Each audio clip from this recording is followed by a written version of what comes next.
ناظرین ویلکم کرتے ہیں آپ کو اپنے چینل میں۔ ناظرین سب سے پہلے آپ یہ ویڈیو دیکھ لیں۔ انشاءاللہ اس کلپ کی جو 2.5 منٹ کا کلپ ہے، اس کے بعد انشاءاللہ میں آپ کے ساتھ تفصیلی بات کروں گا۔ اس کلپ کے بارے میں کچھ وضاحت کرنی ہے، ہمارے ساتھ پھر جڑیے رہیے۔ اوقات کوئی یعنی کسی نے نبی علیہ الصلوۃ والسلام کو پکارا یا کسی اللہ کے ولی کو پکارا، تو کچھ کنفیوژن اس طرح کی شیطان بھی کسی کے ذہن میں یہ ڈال دے کہ مدد اللہ کرتا ہے، پکارا اللہ کو جائے، لیکن یہ تو فلاں کو نبی کو پکار دیا، ولی کو پکار دیا، تو یہ معاذ اللہ ثم معاذ اللہ اس کو کہہ دیا کہ یہ شرک میں پڑ گیا۔ یہ شرک اس طرح کسی طرح کی یہ شرک کی کیٹیگری میں وہ داخل نہیں ہو رہا۔ کیوں؟ کیونکہ عید مسلم اگر کوئی شخص کسی نبی علیہ الصلوۃ والسلام کو یا اللہ کے ولی کو اگر وہ پکارتا ہے یا ان سے مدد طلب کرتا ہے، اس نے استعانت چاہتا ہے، تو اس کا مطلب اور عقیدہ جو مسلمانوں کا عقیدہ ہے اور جو نبی پاک علیہ الصلوۃ والسلام کے اصحاب نے اور آپ کے سامنے بھی کئی ایسی مثالیں پھر بعد میں بزرگوں سے لے کر آج تک جو چلتا ہوا رہا ہے، وہ یہ ہے کہ کوئی بھی مسلمان کسی نبی کو یا کسی ولی کو اس کے بارے میں یہ عقیدہ ان کے بارے میں یہ نہیں رکھتا کہ وہ معاذ اللہ بذات خود اللہ کی دی ہوئی طاقت کے بغیر ہی کسی کی بات کو سنے، یا اللہ کی دی ہوئی طاقت کے بغیر ہی بذات خود وہ نبی یا ولی خود وہ مدد کرتے گئے، یعنی ان کے پاس جو اختیار ہے، جو طاقت ہے، وہ ذاتی ہے، عطائی نہیں ہے۔ اگر کسی کا یہ تصور عقیدہ ہو تو وہ پھر جا کر کسی شرک کے خاتے میں آئے گا، لیکن اگر یہ عقیدہ ہی نہیں ہے مسلمانوں کے عقیدے پر، الحمدللہ جو ہمارے علماء نے، اسلاف نے، بزرگوں نے جو لکھے کتابوں میں، اور یہی تعلیم اپنے لوگوں کو دی جاتی ہے، اور وہ رکھتے ہیں اسی چیز کو، کیا کہ اللہ کی دی ہوئی طاقت سے اللہ کے نبی اور اللہ کے ولی یہ مدد فرماتے ہیں اللہ کی دی ہوئی طاقت سے۔ اچھا، ہمارا عقیدہ یہ نہیں ہے، آج کسی بچے سے، چھوٹے سے بچے سے پوچھ لیں کہ بھائی غزوہ بدر ہوا تھا، اس میں مدد کس نے کی تھی، تو آپ کو کوئی تھوڑی بہت بھی اگر کوئی کتابیں پڑھنے والے ہوں، علماء کی صحبت والے ہوں، تو وہ فوراً یہ بتا رہے ہیں ہاں بھی فرشتے نازل ہوئے تھے، آسمانوں سے فرشتے آئے تھے، مدد کی تھی غزوہ بدر میں، اور قرآن اسے بیان فرما رہا ہے، ان فرشتوں کی تعداد کو بیان فرما رہا ہے۔ اچھا، فرشتے اللہ تو نہیں ہے نا، غیر اللہ ہے، یہ بھی غیر اللہ ہے، اللہ کی مخلوق ہے، اللہ نے ہی انہیں مدد کے لیے بھیجا ہے۔ تو عقیدہ کیا ہے کہ بھئی اللہ نے ان کو طاقت دی ہے، انہوں نے آ کر غزوہ بدر میں مدد کی ہے۔ تو یہ تصور کہ جو چھوٹی چھوٹی باتوں پہ معاذ اللہ کسی کو شرک کے کھاتے میں ڈال دینا کہ یہ شرک ہو گیا، یہ بالکل غلط ہے۔ یہ وہ آیاتیں اور اس کے اوپر آیتیں وہ پڑھنا کہ اللہ کے سوا کسی کو نہ پکارو، وہ جن میں یہ فرمایا گیا ہے، جن میں یہ کہا گیا ہے، آپ روایتیں پڑھیں، تفسیریں پڑھیں، خود لکھا اس کے حوالے سے کہ اس سے مراد وہ ہے کہ جو اللہ کے سوا کسی اور کو پکارتے ہیں، یعنی اسے خدا جانتے ہوئے، اسے عبادت کے لائق سمجھتے ہوئے، یا اسی سے ہی مدد یہی مدد کرے گا اور ہے ہی نہیں ہے، یہ بذات خود ہماری مدد کرنے والا ہے۔ تو یہ ساری آیتیں ان کے لیے نازل ہوئی ہیں کہ جو بتوں کے حوالے سے، ایسے جنہوں نے جو ہے وہ باطل اپنے خدا معبود بنائے ہوئے تھے، یہ ان کے لیے نازل ہوئی ہیں۔ اور مخلوق میں سے بدترین لوگ ہیں وہ، یاد رکھیے گا، مخلوق میں سے بدترین لوگ وہ ہیں کہ جو آیتیں بتوں کے حوالے سے نازل ہوئیں، قرآن میں جو آیتیں بتوں کے حوالے سے نازل ہوئیں، وہ کیا کرتے ہیں، اسے اٹھایا اور اسے مسلمانوں پہ چسپاں کر دیا۔ تو یہ بدترین لوگ ہیں مخلوق میں سے۔ ناظرین کلپ آپ لوگوں نے ملاحظہ کر لیا، یہ مولوی جو ہے ایک مشہور طبقے سے جو ہے تعلق رکھتا ہے۔ اس نے جو ہے اس کلپ میں جو ہے جس عقیدے کی وضاحت کی ہے اور چور دروازے سے جو ہے مسلمانوں کو گمراہ کرنے کے لیے جو راستہ اپنایا ہے، اور اس کی تھوڑی سی میں وضاحت کرنا چاہوں گا کہ آیا اللہ کے بغیر جو ہے مافوق الاسباب جو ہے کسی اور کو غائبانہ پکارنا، قرآن اور حدیث کی روشنی میں اس کا کیا حکم ہے؟ ایک بندہ جو ہے اللہ کے سوا کسی اور کو مافوق الاسباب جو ہے، یعنی اسباب موجود نہیں ہے، کسی اور کو، خواہ بزرگ ہو، پیغمبر ہو، ولی ہو، زندہ ہو، مردہ ہو، بت ہو، جو بھی ہو، اس کو پکارتا ہے۔ قرآن کریم میں اس کے بارے میں اور صحیح حدیث جو ہے اس کے بارے میں کیا کہتی ہے؟ اس نے جو ہے اپنے کلپ میں جو ہے جو اس بات کی وضاحت کی ہے کہ جی جو تو ہم لوگ جو ہے عطائی طور پر جو ہے محمد رسول اللہ صلی اللہ علیہ وسلم کو یا رسول اللہ مدد، یا علی مدد، یا پیران پیر مدد، یا دا گنج بخش، یا داتا، یا غوث اعظم، یا دستگیر، یا فقیر، یہ الفاظ جو ہے ہم جو ندا کے الفاظ ہیں مدد کے لیے پکارتے ہیں، تو چونکہ اس کو، ان بزرگوں کو، ان پیغمبروں کو اللہ نے جو ہے یہ طاقت دی ہے، اللہ نے اس کو یہ طاقت عطا کی ہے، تو اسی لیے جو ہے نا ہم اس سے جو ہے مدد مانگتے ہیں۔ اصل میں مدد تو ہم اللہ سے مانگتے ہیں، لیکن ان کو جو ہے اختیارات جو ہے اور جو قوت اور طاقت ہے امداد کی، یہ اللہ پاک نے اس کو دی ہے، اسی لیے جو ہے ہم اس سے جو ہے مدد مانگتے ہیں، چیخ و پکار جو ہے، اور اس کو جو ہے امداد کے لیے پکارتے ہیں۔ ساتھ ساتھ میں اس نے جو کہا ہے کہ ہاں یہ بات تو ہم بھی مانتے ہیں کہ جو ذاتی طور پر جو ہے اللہ کے بغیر کسی کو پکارے تو اس کو ہم بھی شرک کہتے ہیں۔ تو اس مولانا صاحب سے میرا یہ سوال ہے کہ آپ نے جو یہ عطائی کی اور جو ذاتی کی تقسیم کی ہے یہ قرآن کی کس آیت سے ثابت ہوتا ہے، تھوڑی سی اس کی وضاحت کر لے، اور ساتھ ساتھ میں کون سے احادیث صحیحہ میں آیا ہے کہ عطائی طور پر جو ہے پیغمبر جو ہے، بزرگ جو ہے، ولی لوگ جو ہے، اللہ پاک جو ہے جو یہ جو لوگ ہیں یہ انسانوں کی جو ہے امداد کرتے رہتے ہیں، تو تھوڑی سی اس کی بھی جو ہے آپ وضاحت کر لیں۔ حالانکہ جو آپ کا عقیدہ ہے، جس بات کی آپ نے کلپ میں وضاحت کی ہے، اس میں قرآن کے اگر ہم قرآن اور حدیث کی روشنی سے دیکھ لیں تو یہ آپ کی جو باتیں ہیں، جو آپ کا عقیدہ ہے، یہ ایک گڑا ہوا عقیدہ ہے، بدعی عقیدہ ہے، بلکہ بعض صورتوں میں شرکی عقیدہ بن جاتا ہے۔ وہ کیسے؟ انشاءاللہ میں آپ کے ساتھ کچھ آیات شیئر کرتا رہتا ہوں عام عوام کے لیے، تاکہ اس کو پتہ لگ جائے کہ کون سے چور دروازے جو ہے لوگوں کو گمراہ کرنے کے لیے مختلف ہتھ کنڈے استعمال کرتے رہتے ہیں۔ اور وجہ اس کی یہ ہوتی ہے کہ قرآن سے دوری، فرقہ پرستی، جب انسان ایک فرقے میں وہ ہو جاتا ہے اور پھر اپنے فرقوں مطلب وہ غلط بھی کرتا رہتا ہے، لیکن اپنے فرقے کو بچانے کے لیے وہ مختلف جو ہے قیاس اور مختلف باتوں کا سہارا لیتا رہتا ہے۔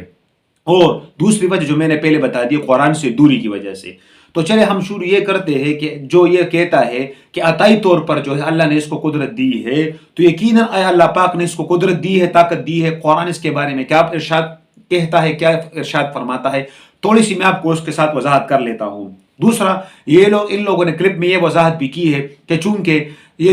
جو اور لوگ ہیں جو گستاخ رسول ہے، گستاخان رسول ہے، جو اور مسلمان جو حق پرست لوگ ہوتے ہیں، اس کے اوپر یہ الزام لگاتے ہیں کہ چونکہ یہ لوگ ولی کو، بزرگوں کو اور پیغمبروں کو نہیں مانتے،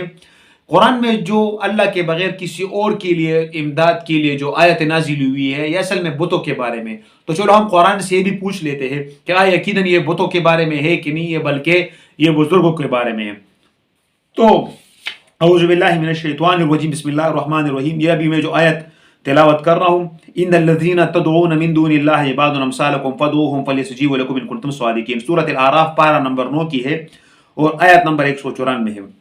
یہ جو میں نے آیت تلاوت کی اس میں اللہ پاک فرما رہا ہے کہ ان الذین تدعون، یقیناً وہ لوگ جس کو آپ لوگ غائبانہ مافوق الاسباب پکارتے ہو، من دون اللہ، اللہ کے سوا، عباد امثالکم، وہ تو بت ہے آپ جیسے۔ تو ہم بت ہیں تو عباد کہتے ہیں، یہ تو عام بندہ بھی جانتا ہے کہ عباد بندے ہے، امثالکم آپ جیسے، جس کو مشرک لوگ جو ہے، بدعتی لوگ جو ہے اللہ کے سوا مافوق الاسباب جو ہے غائبانہ پکار مدد کے لیے پکارتے ہیں،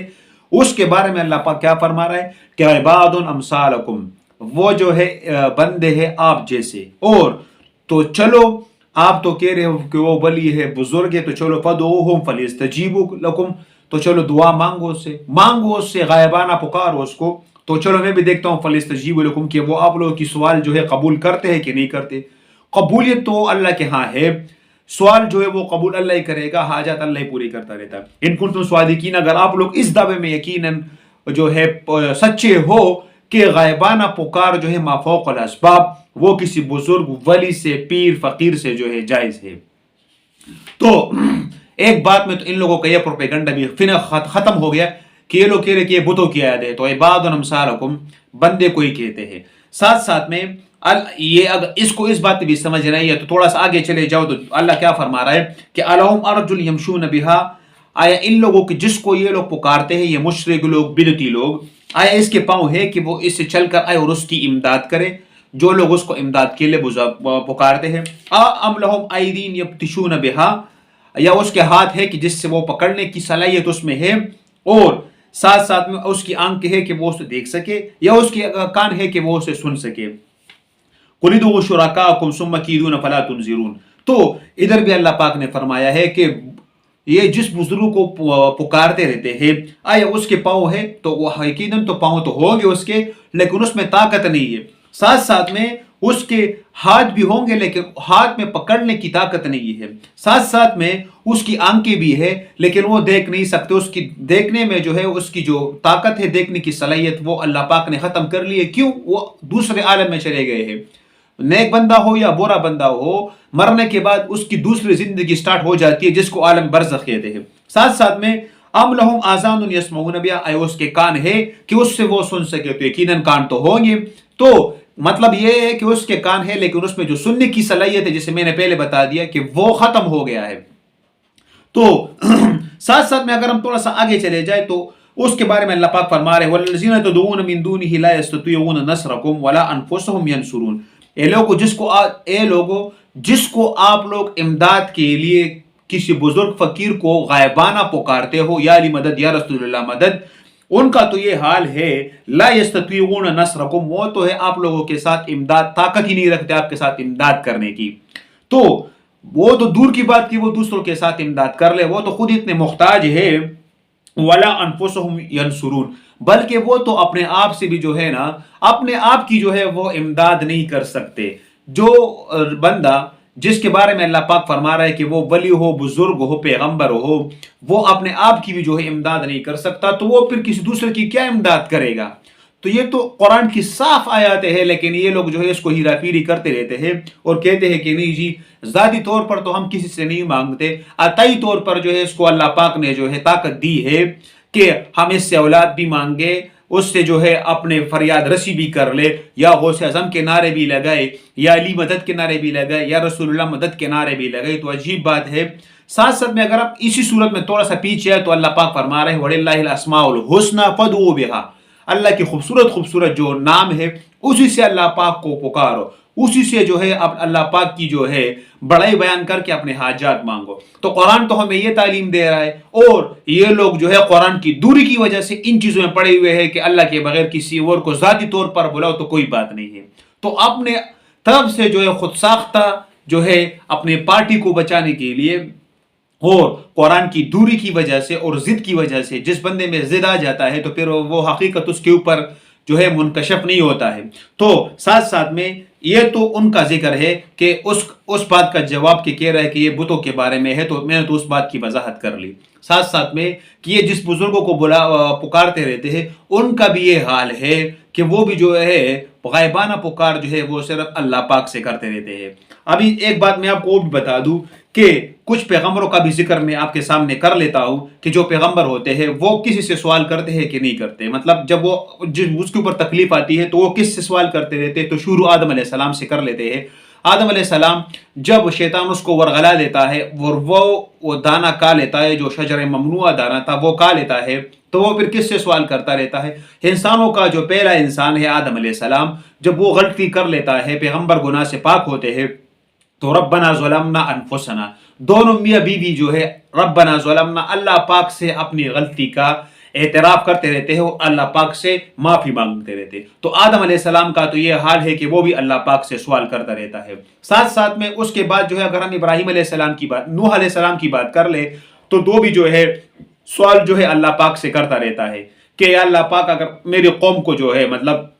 چونکہ وہ توحید کو نہیں مان رہے ہیں اس کو ہلاک کر دے. تب بھی کافروں کو برباد کرنے کے لیے جو نوح علیہ السلام سوال کر رہے ہیں وہ اللہ سے، یہ بھی قرآن کی آیتوں میں آتا ہے، قرآن شریف میں اس کا بھی ذکر ہے. ابراہیم علیہ السلام کا اگر ہم ذکر کر لیں، جب خانہ کعبہ کے اس نے جو ہے وہ دیواریں اوپر کر لی تو تب بھی اس نے دعا کیا کہ اللہ پاک اس شہر کو جو ہے امن والا بنا لے، اور مختلف دعائیں جو ہے پہلے سے پارے میں اس کا ذکر ہے. تو تب بھی ابراہیم علیہ السلام جو مشہور پیغمبر ہے وہ بھی اللہ پاک سے سوال کر رہا ہے. اسی طرح اگر ہم اور پیغمبر موسیٰ علیہ السلام اپنے بھائی کے لیے سوال کر رہے کہ اللہ پاک اس کو میرا وزیر بنا لے، اللہ پاک اس کا بھی سوال قبول کر لیتا ہے. ساتھ ساتھ میں اگر ہم اس کی بات کر لے جو ایوب علیہ السلام ہے جو بیمار ہوا تھا، تب بھی اپنی بیماری کی جو ہے فریاد جو ہے اللہ پاک سے کرتا رہتا ہے. یحییٰ علیہ السلام کو اولاد چاہیے ہوتے تب بھی اللہ پاک سے سوال کرتا رہتا ہے. عمران علیہ السلام اپنے بیٹے کے لیے سوال کرتا رہتا ہے، تو جو قرآن شریف میں آتا ہے تب بھی اولاد کے لیے جو ہے اللہ پاک سے سوال کرتا رہتا ہے. تو جتنے بھی آپ قرآن شریف میں دیکھو گے جب بھی کسی چیز کی بات آتی ہے، مانگنے کی بات آتی ہے، تو قرآن میں تو سورۃ الفاتحہ کا جو مین مقصد بھی ہے کہ ایاک نعبد و ایاک نستعین، خاص کا لفظ ہے، یہ نہیں کہ عبادت مشرکین مکہ بھی کرتے رہتے تھے. یہ بات یاد رکھیے. محمد رسول اللہ صلی اللہ علیہ وسلم کا جو اس سے اختلاف تھا وہ اس بات پہ تھا کہ وہ لوگ خالص عبادت نہیں کرتے رہتے تھے. باقی یہ کہنا کہ وہ ان میں مطلب اللہ کا جو وجود تھا یا اس کے جو صفات تھے وہ بالکل ماننے سے وہ انکار تھے، ایسی بات نہیں ہے. بلکہ وہ لوگ جو ہے حج بھی کرتے رہتے تھے، حج کی امداد بھی کرتے رہتے تھے، مطلب ظاہری طور پر اس کی خدمت بھی کرتے رہتے تھے، خانہ کعبہ کی صفائی بھی کرتے رہتے تھے، طواف بھی کرتے رہتے تھے، جس کا ذکر قرآن میں آتا بھی ہے. لیکن اللہ پاک کو یہ قبول نہیں تھا، اس لیے کہ وہ عبادت میں خالص عبادت نہیں کرتے تھے. اور اس کی مثال جو ہے اللہ پاک نے ایسی بتائی ہے کہ جس طرح قرآن کریم میں ایک آیت ہے کہ اللہ پاک فرماتا ہے کہ اے بندو آپ اس جانور کو دیکھ لو کہ جس طرح میں آپ کو خالص دودھ دیتا ہوں، یعنی اس کے اندر جو ہے گوبر بھی ہوتا ہے اور خون بھی ہوتا ہے، لیکن ان دونوں کے موجود ہوتے بھی جو ہے میں آپ کو ایک صاف اور شفاف خون جو ہے اس جانور سے جو ہے آپ کو دیتا ہوں. نہ تو اس میں گوبر کی جو ہے بو ہوتی ہے اور نہ اس میں خون کا ذائقہ ہوتا ہے. تو جس طرح میں آپ کو خالص دودھ دیتا ہوں، اسی طرح بھی جو ہے میری جو ہے خالص عبادت کرو گے. تو غیبانہ پکارنا، ما فوق الاسباب پکارنا اللہ کے بغیر، تو یہ تو یقین اس عقیدے سے کہ وہ سنتا ہے، ہماری حاجات پوری کرتا رہتا ہے، اس سے تو قرآن بھرا پڑا ہے کہ یہ شرک ہے. اس سے تو انسان جو ہے اسلام سے نکل جاتا ہے کہ جو مافوق الاسباب غائبانہ طور پر بلا وہ جس فرقے سے بھی تعلق رکھتا ہو، میں ایک فرقے کی بات نہیں کر رہا، وہ اللہ کے سوا کسی اور سے مدد طلب کرتا رہتا ہے غائبانہ پکار میں، اور جو ہے وہ اس کا یہ عقیدہ ہوتا ہے کہ یہ ہماری حاجات پوری کرتا رہتا ہے اور اس کو اللہ پاک نے طاقت دی ہوتی ہے. تو یہ تو شرک عقیدہ ہے. اس کے بارے میں اگر آپ قرآن میں دیکھو گے تو پوری آیتیں ہیں اسی کے بارے میں. اسی طرح کہ ایک دفعہ حدیث میں جو آتا ہے کہ معاذ رضی اللہ تعالیٰ عنہ نے جو ہے محمد رسول اللہ صلی اللہ علیہ وسلم نے اس کو فرمایا تھا کہ آپ کو پتہ ہے کہ بندے کا اللہ کا بندے پر کیا حق ہے. میں اس حدیث کا مفہوم آپ کو بتا دیتا ہوں کہ اللہ کا حق جو ہے بندے پہ یہ ہے کہ بندہ جو ہے اللہ پاک کی خالص عبادت کرے اور اس عبادت میں جو ہے وہ شرک اور ملاوٹ نہ کرے. اور بندے کا جو ہے اللہ پہ یہ حق ہے کہ جب وہ اللہ کا حق پورا کرے گا تو اللہ پاک اس کو عذاب نہیں دے گا. حالانکہ اللہ کے اوپر جو ہے بندے کا حق نہیں ہونا چاہیے، کیونکہ اللہ نے بندے کو پیدا ہی جو ہے عبادت کے لیے کیا ہے. یہ جنت اس کو تحفے میں ویسے جو ہے اللہ پاک پیش کرتا رہتا ہے. وما خلقت الجن والانس الا ليعبدون. اللہ نے انسان اور جنات کو جو ہے پیدا ہی جو ہے عبادت کے لیے کیا ہے. تو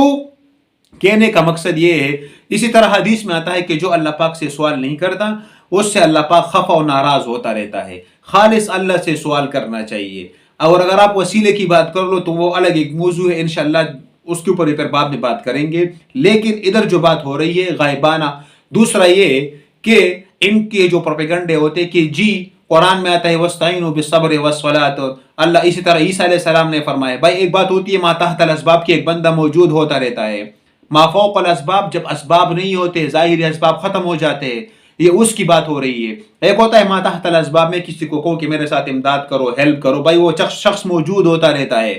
یا درمیان میں کوئی واسطہ ہوتا رہتا ہے. تو ان باتوں کو چھوڑو کہ آپ اسی سے جو ہے نا لوگوں کو گمراہ کرنے کے لیے مختلف طریقے استعمال کرتے رہتے ہو، بلکہ ایک صریح آیت اس طرح پیش کر لو کہ جس میں اللہ پاک نے فرمایا ہو کہ میں نے ان بزرگوں کو، ولیوں کو جو ہے عطائی طور پر جو ہے یہ طاقت دی ہے، اور آپ لوگ جو ہے عطائی طور پر جو ہے میں نے اس کو طاقت دی ہے، تو اسی لیے آپ اس کو پکارو، اور پکارنے کے بعد جو ہے میں آپ کی امداد جو ہے قبول کروں گا، اور میں آپ کی امداد کروں گا اور آپ کی دعائیں قبول کروں گا. جو ما تحت الاسباب کی آیتیں آپ جو قرآن میں ڈھونڈتے رہتے ہو، تو اس کے بارے میں بھی آپ یاد رکھو کہ قرآن میں جو دو قسمیں کی آتی ہیں، متشابہات اور محکمات. تو متشابہات کا جو وہ آپ لوگ جو ہے پھر جس طرح قرآن کریم میں جو ہوتا ہے کہ جو غلط مولوی ہوتا ہے یا پیر ہوتا ہے وہ پھر متشابہات کے پیچھے لگ جاتا ہے. تو جو ہے جو صحیح آیت ہے نا اس کی جو ہے مطلب ایکسپلینیشن کر لو اور لوگوں کو اس کی تعلیم دو، بجائے اس کے جو ہے کہ اپنے فرقے کی جو ہے آپ نمائندگی کر لو اور لوگوں کو گمراہ کرنے کے لیے جو ہے انڈائریکٹ طریقے پہ جو ہے نا یہ طریقے آپ لوگ آزماؤ. اور بھی بہت سی آیاتیں ہیں جس میں قرآن کریم کا اگر آپ دیکھو گے تو یہی مین موضوع آپ کو ملے گا کہ غائبانہ پکارنا جو ہے، یاد رکھو ما فوق الاسباب، غائبانہ پکارنا صرف اللہ پاک کا خاصہ ہے. سننے والا، قبول کرنے والا، حاجات پوری کرنے والا صرف اللہ تعالیٰ ہے. اور قرآن کریم میں بھی یہی بات فرمائی گئی ہے کہ ایاک نعبد و ایاک نستعین، اے اللہ پاک ہم آپ کی خاص عبادت کریں گے اور خاص ہی جو ہے آپ سے امداد مانگیں گے. اور جو بندہ جو اللہ کے بغیر کسی اور سے مدد مانگتا ہے تو اس کے بارے میں تو اور بھی بہت سے ہے. سورۃ یونس 106 نمبر آیات میں اس کو ظلم کہا گیا ہے. ساتھ میں سورۃ الاحقاف میں 5 نمبر آیات میں جو اللہ کے بغیر کسی اور سے مدد مانگتا ہے اس کو گمراہی. ساتھ میں دوسری جگہ سورۃ رعد 14 میں کفر، شرک کہا گیا ہے سورۃ الفاتر 14 نمبر آیات میں، اور اسلام سے نکلنے کے لیے سورۃ الانعام 71 نمبر آیات. تو اس کے اوپر تو قرآن کی فتح بھی موجود ہے کہ جو اللہ کے بغیر غائبانہ مدد جو ہے کسی ولی بزرگ کو پکارتا ہے. باقی یہ بات کہ